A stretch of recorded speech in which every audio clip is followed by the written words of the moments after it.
رہا، وہ ہر طرح کی خیر سے محروم رہا، اور اس کی خیر سے بے نصیب شخص ہی محروم رہتا ہے۔ وآخر دعوانا ان الحمد للہ رب العالمین۔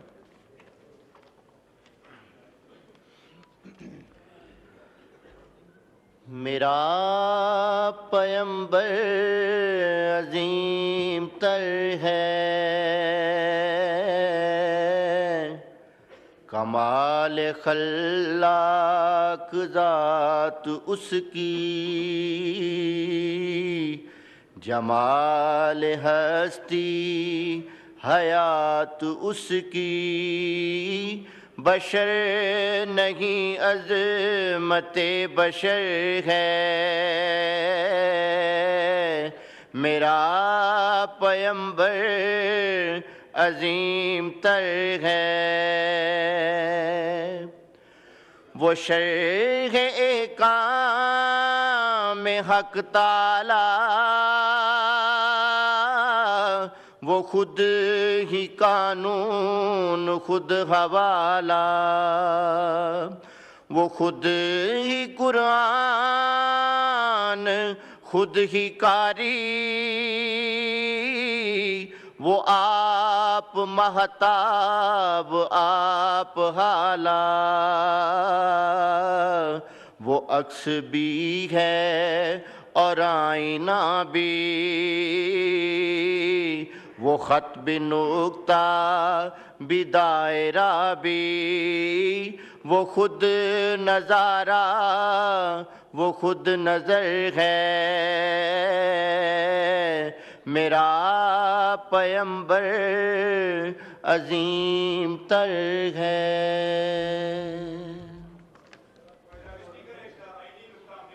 اعوذ باللہ من الشیطان الرجیم، بسم اللہ الرحمن الرحیم۔ اسلامی جمہوریہ ایران کے سپریم لیڈر حضرت کائنڈلی تشریف رکھیں، اس میں پوائنٹ آف آرڈر کوئی نہیں ہوتا۔ اسلامی جمہوریہ ایران کے سپریم لیڈر حضرت آیت اللہ خامنائی، جو کل اسرائیلی حملے میں شہید ہو گئے، اور برادر اسلامی ممالک سے دیگر شہداء جن کی حالیہ حملوں میں شہادتیں ہوئیں، اسی طرح ہمارے ملک میں فتنہ والخوارج کی دہشت گردی کے خلاف جنگ میں جام شہادت نوش کرنے والے ہمارے مسلح افواج کے شہداء کے لیے فاتحہ خوانی کے لیے میں میاں نعمان صاحب آپ کو گزارش کروں گا۔ حافظ نعمان صاحب۔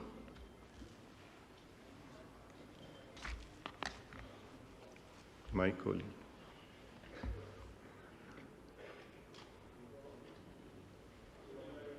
والصلاة والسلام على سید الانبیاء والمرسلین، اللہم اغفر لحینا ومیتنا وشاہدنا وغائبنا وصغیرنا وکبیرنا وذکرنا وانسانا، اللہم من احییتہ منا فاحیہ علی الاسلام ومن توفیتہ منا فتوفہ علی الایمان، اللہم اغفر لهم وارحمهم ولا تعذبهم واسکنهم فی الجنہ، اللہم اجعل قبورهم روضة من ریاض الجنہ، اللہم اجعل قبورهم روضة من ریاض الجنہ، اللہم اغفر للمؤمنین والمؤمنات والمسلمین والمسلمات الاحیاء منهم والاموات انک سمیع قریب مجیب الدعوات، وصلی اللہ تعالی علی خیر خلقہ محمد وعلی آلہ واصحابہ اجمعین برحمتک یا ارحم الراحمین۔ I invite Honorable President of the Islamic Republic of Pakistan, Mr. Asif Ali Zardari, to address under Clause 3 of the Article 56 of the Constitution of the Islamic Republic of Pakistan to both houses assembled together.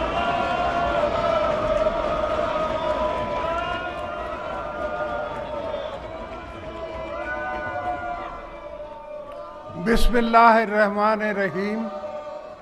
Chairman Senate Sayyid Yousafzai Gilani, Speaker of the National Assembly Sardar Ayaz Sadiq, Prime Minister Muhammad Shahbaz Sharif, Honorable Members of the Parliament, distinguished guests, ladies and gentlemen, Assalamu alaikum. It is my singular privilege as your twice elected President to address the August House for the 9th time at the beginning of a new parliamentary year. Each such address is a reminder of continuity of our democratic system and of the responsibility we carry as representatives of people of Pakistan.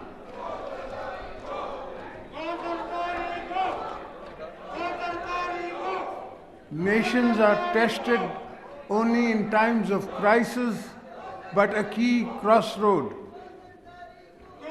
The past year has reminded us that the strength of our republic lies in its constitution, in the resilience of our people, the responsibilities of parliament and government, and courage of our armed forces. As we begin a new parliamentary year, we must build upon the resilience, safeguarding sovereignty, strengthening constitutional governance, and advancing economic transformation so that the stability of because growth and generate prosperity, progress, for peace for every citizen. As we gather here today, we stand on the foundation laid by those who shaped our national journey. Quaid-e-Azam Muhammad Ali Jinnah envisioned a democratic state rooted in the constitutionalism and rule of law. Shaheed Zulfikar Ali Bhutto gave this nation in its unanimous constitution. Shaheed Mohtarma Benazir Bhutto strengthened democracy process through sacrifices and exemplary leadership. My own belief in the parliamentary authority does not lie in words alone, but in action that builds our legacy. The last time I was president, I unilaterally returned the powers given to the presidency back to the House of Parliament as envisioned in the 1973 Constitution. Through historic 18th Amendment, today the presidency stands as symbol of unity, of federation, a bridge between federating units and a guardian of constitutional laws, and binds us all.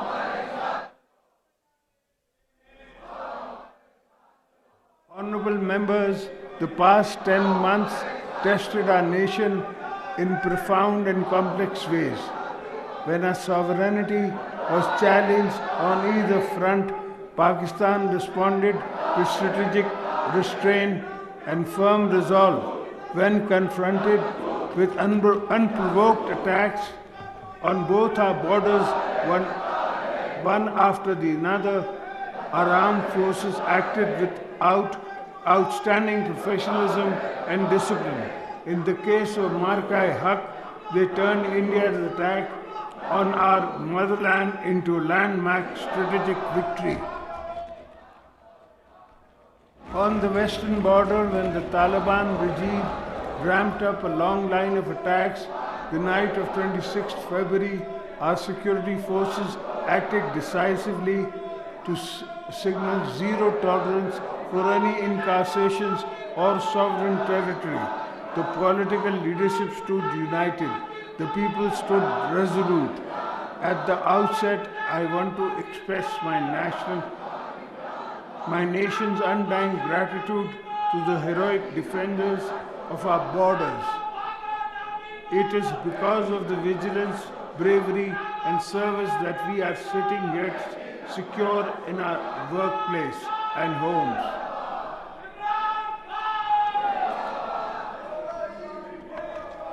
In both successive military encounters, whether short or long, the sacrifices of our army, our forces, navy, rangers, frontier corps, police services, and intelligence agencies will never be reduced to numbers. We only see their action on the media with pride. We don't really see the blood and sweat and tears that go into the training and hardship and service. Each operation reflects planning, discipline, and restraint. Each martyr represents a family that's upon ultimate service for Pakistan's stability. When I visit the families I feel the same pain that I felt when I lost my wife, Shaheed Mohtarma Benazir Bhutto, who was martyred by terrorists in the prime of her life. I therefore remind you all that as state we must continue to support their families with dignity and honor.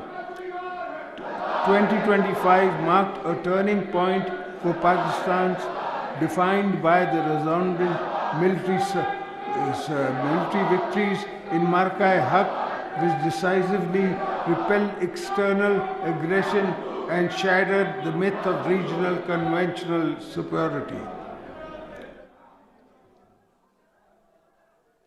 Nobody in South Asia will be free and safe until the Kashmiris win their freedom for Indian occupation.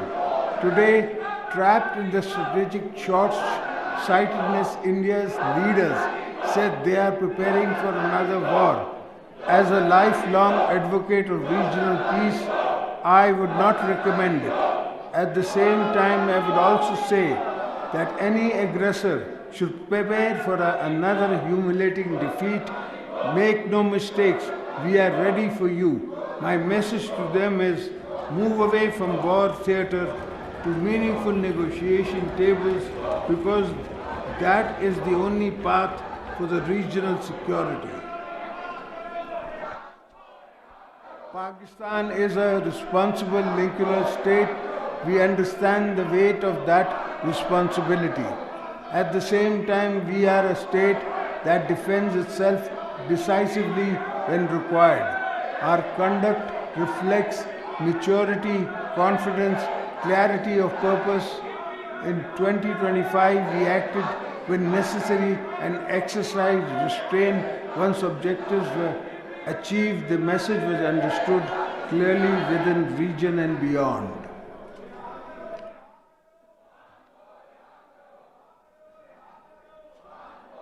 In 2026, last week, in fact, when India began to amplify the proxy operations via Afghanistan, the Taliban regime saw with shock and awe what Pakistan can do if pushed past the red line. Until that week, we had tried every possible form of diplomacy to prevent an outbreak of military response to terrorist incursions from Afghanistan, for as war, as always, the last option to state accepts a strike attack on its soil. Article 51 of the UN Charter gives us the right to defend our sovereignty. We let both India and Afghanistan see a fraction of our capabilities. Over the last 3 years, our armed forces and law enforcement agencies have undertaken determined intelligence-based operations against Indian-sponsored foreign terrorists. This is not a counter-terrorism campaign. The military is fighting alone. The entire nation stands united with its armed forces against cross-border terrorism.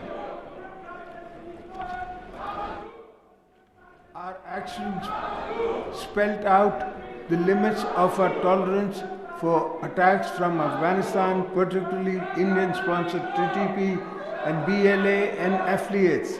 Let me be clear, the soil of Pakistan is sacred. We will not allow any entity to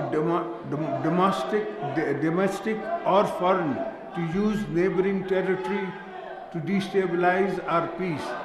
The recent report from the United Nations Security Council monitoring team has described presence of terrorist groups in Afghanistan as an extra-regional threat. This report warns that any other country could fall victim to another catastrophic attack if the issues are ignored. However, it is sad fact that despite multiple diplomatic engagements by Pakistan and our friendly brother countries, the Afghan de facto regime continues to provide safe sanctuaries to a variety of terrorist groups including Al-Qaeda, BLA and TTP. All promises they made in Doha not to allow these terror groups to operate from Afghan soils have been conveniently forgotten. They must choose to dismantle the terror groups that survive on conflict and its war economy. None of this will feed Afghanistan's children or create opportunities for national cohesion. In our end, we have never treated the Afghan people as anything but kith and kin. We have never walked away from dialogue. The Afghan people need a break from endless wars. Don't take away the choice of the future of prosperity connected to peace. I would urge them to stop being used by other countries as a battlefield for their ambitions.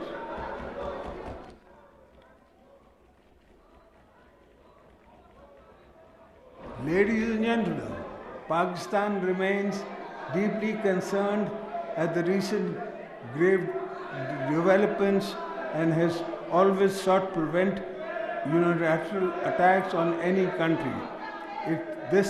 In this spirit, we strongly condemn the war being waged on Iran while negotiations were underway. We have reaffirmed our support for sovereignty and territorial integrity of our brotherly nation. I join all Pakistanis to condoling the martyrdom of Iran's supreme leader, Ayatollah Ali Khamenei. May Allah grant him highest place in Jannah.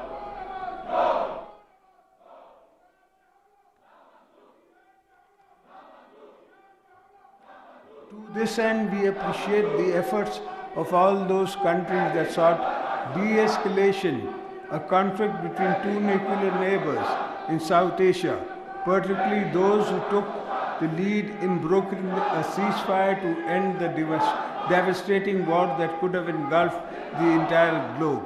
I note with satisfaction that in the past year, Pakistan and US have opened new avenues for strengthening cooperation, investment and economic partnership. The coming year will be even more productive. Anchoring our security in economic growth and regional connectivity, our relations with China have ascended to new heights in all areas. We are ironclad brothers. CPEC 2.0 will revolutionize Pakistan's infrastructure. The entire nation is beholden to China for its solidarity with Pakistan during Marka-e-Haq. I am grateful to the President Xi for advancing our shared objectives of security and connectivity. We have deepened our ties with Gulf countries, Azerbaijan and Turkey.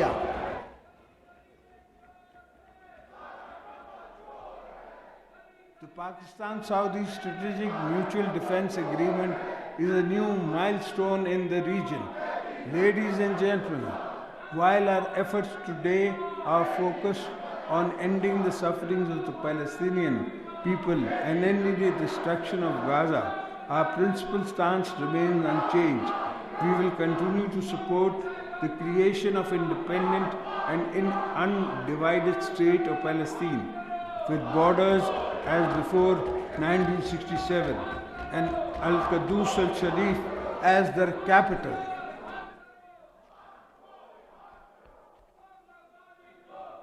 India attempts to manipulate the river flows and engage in what amounts to water aggression requires careful long-term policy planning. India's illegal actions that place Indus Water Treaty in absence is plain and simple. Hydro-terrorism, a weaponization of vital water flows to exert political leverage, the bilateral disregard for international and humanitarian law not only jeopardizes Pakistan's agriculture economy but signals a dangerous escalation in India's strategy to destabilize the region.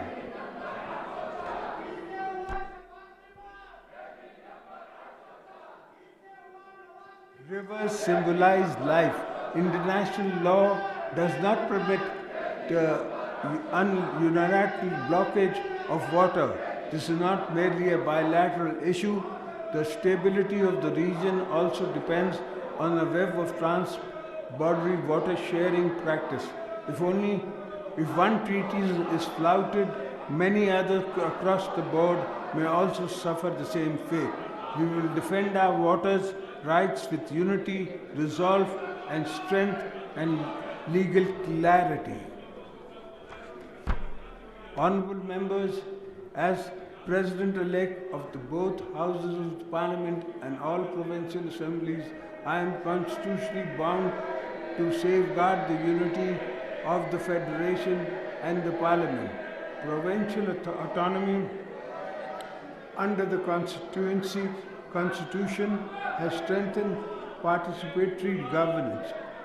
A strong federation does not require centralization. It requires coordination. Constitutional reforms such as the Council of Common Interest must function effectively.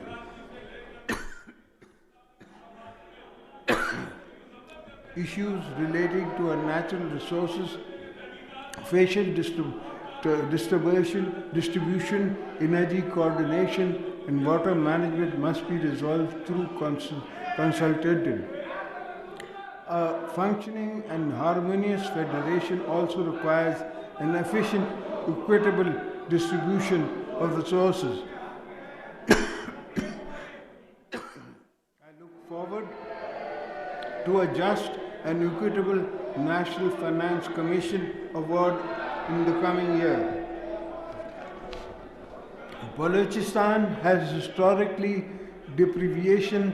It deserves special attention. While we continue to dismantle insurgencies fueled by foreign proxies, we are equally focused on addressing genuine social and economic grievances of Balochistan people.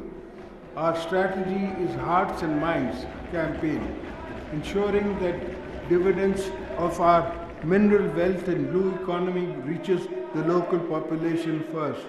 The people of Balochistan are and must remain full partners in Pakistan's progress.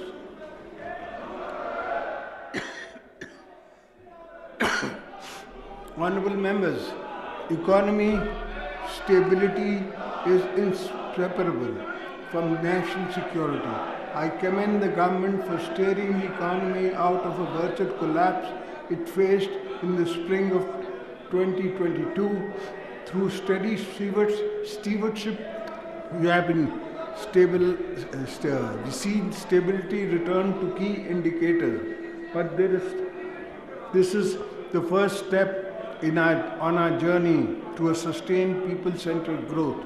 Our salaried class, pensioners, laborers, small traders have endured long night hardships. The next phase must therefore focus on inclusive growth, jobs, and direct relief. Structural reforms remain essential. Transparency in taxation expenditure is fundamental to trust. The tax base must be widened. Technology innovation are reshaping the global economy. Pakistan REST policy framework for emerging sectors, digital assets.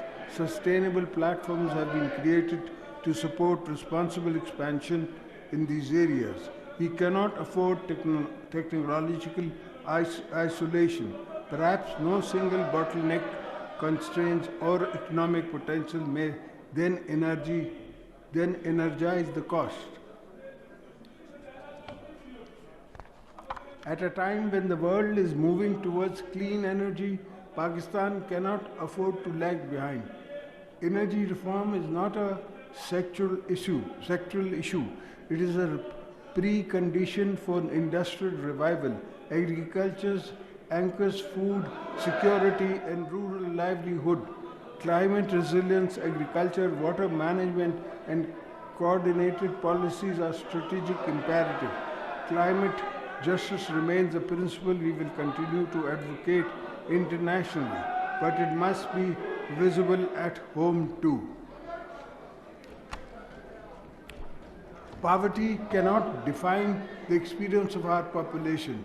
While we plan on going forward, our special protection framework, BISP, should grow to empower those of the bottom of the social pyramid. We must continue to dismantle barriers of women progress, ensuring the daughters of Pakistan have the safety, digital access and financial independence to lead our nation into the future. Honorable members, security, economy, constitutional governance and our interconnected pillars. Weakness is one undermines the other. Strength in one reinforces all. Pakistan has emerged from a period of acute pressure with restored credibility and renewed confidence.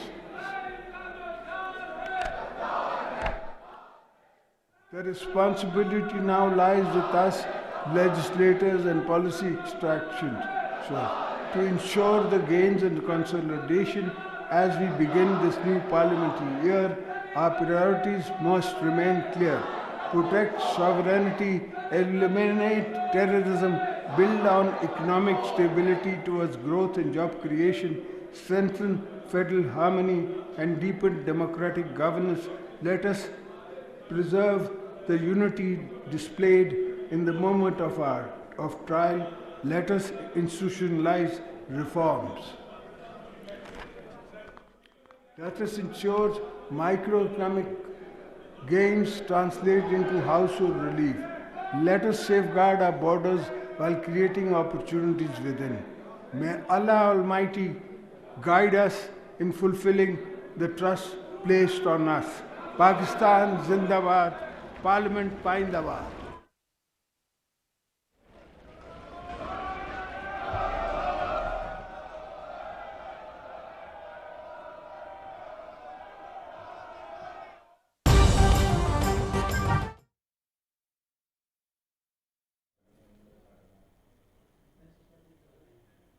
नाज़रीन, सदर आसिफ अली ज़रदारी इस वक्त parliament के मुश्तरका इजलास से ख़िताब कर रहे हैं।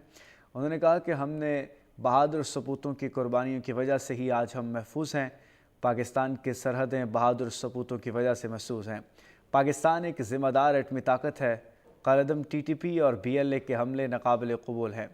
सदर आसिफ अली ज़रदारी ने मज़ीद इस हवाले से कहा कि 26 फरवरी को तालिबान रजीम ने जारहियत का मुजाहरा किया, जिसका सिक्योरिटी फोर्सेस की तरफ से जवाब दिया गया। अपने ख़िलाफ़ हमसाया मुल्क के सरहदों को इस्तेमाल होने नहीं देंगे। हमारी फोर्सेस ने फ़ैसला कुन अमल के ज़रिए दुश्मन को शिकस्त दी। हम मीडिया पर अपनी बहादुर अफवाज के कारनामे फ़ख्र से दिखाते हैं। हमारी बहादुर अफवाज हैं तो हम चैन की नींद सोते हैं। सरहद पार दहशतगर्दी के ख़िलाफ़ कौम मुत्तहिद है। मसला फ़लस्तीन पर पाकिस्तान का मौक़िफ़ उसूली है और हम उस मौक़िफ़ पर डटे हैं।